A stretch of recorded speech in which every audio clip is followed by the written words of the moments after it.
A veces nos preguntamos, ¿cómo puede ser que no entiendan a los israelíes? ¿Cómo puede ser que no entiendan que el pueblo judío en Israel está siendo constantemente atacado por terroristas que pretenden hacer desaparecer a la faz de la tierra al pueblo judío en su estado independiente? ¿Cómo puede ser que no se entiendan? Lo más probable es que porque muchas personas se nutran de la prensa, y la prensa, cuando habla del conflicto palestino-israelí, tiene un esquema muy simple, en donde supuestamente hay un débil, un David, que es el pueblo palestino, y un Goliat, que es el pueblo judío. ¿Por qué? Porque tiene más arma y muere menos gente. Seguramente no hacen el ejercicio necesario de plantearse quién es el agresor y quién es el agredido. Imagínense, ¿qué pasaría si los judíos no se defendiesen? Seguramente serían asesinados por la turba del Hamas. Pero ¿qué pasaría si los árabes dejasen de atacar a los judíos?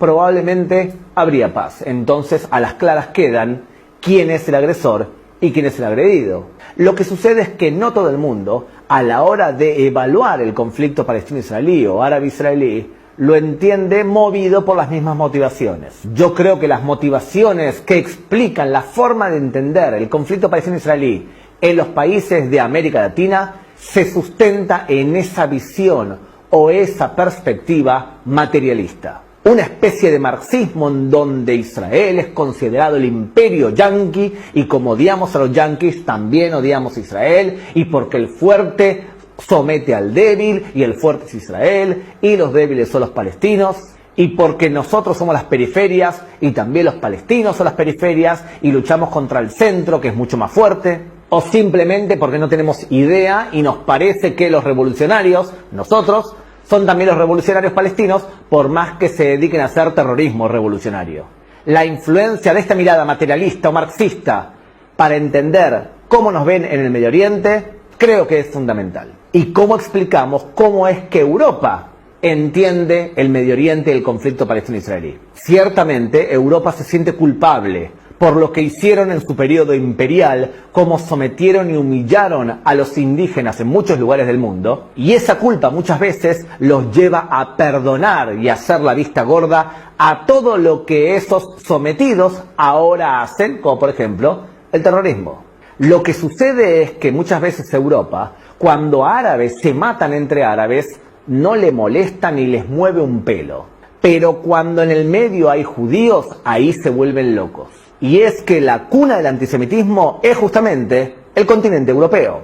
Europa es la heredera de la cultura católica romana, y Europa es en donde se ha manifestado el antisemitismo en su mayor perversión. ¿Cuáles son los 3 países de habla hispana más antisemitas hoy? España, Argentina, y en donde peor se manifiesta ese antisemitismo por otras razones es en Chile. Es imposible entonces ver cómo los europeos entienden el Medio Oriente y el conflicto palestino-israelí sin entender su pasado colonialista, y también sin entender que la cuna del antisemitismo es Europa, y Europa todavía no se ha curado de ese ADN antisemita, que lo pueden ustedes perfectamente ver en, por ejemplo, las portadas del País, del diario El País de España. Ya sabemos cómo muchas veces ven en Latinoamérica al conflicto palestino-israelí, y también hemos analizado cómo lo ven en Europa.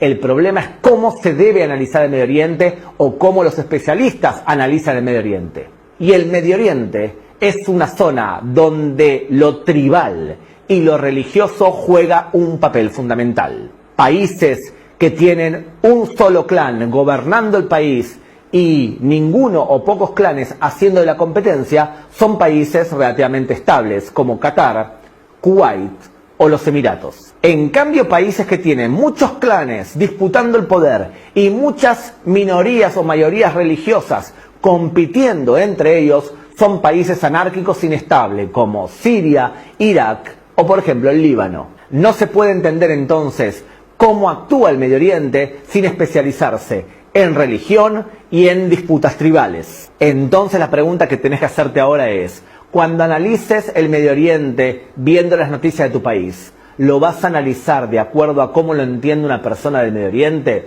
y cómo lo valoran los propios individuos del Medio Oriente? ¿O vas a traducir lo que aquí sucede y lo que siente la gente de la región en un idioma que te sea familiar desconectándote de la realidad de lo que en el Medio Oriente está sucediendo.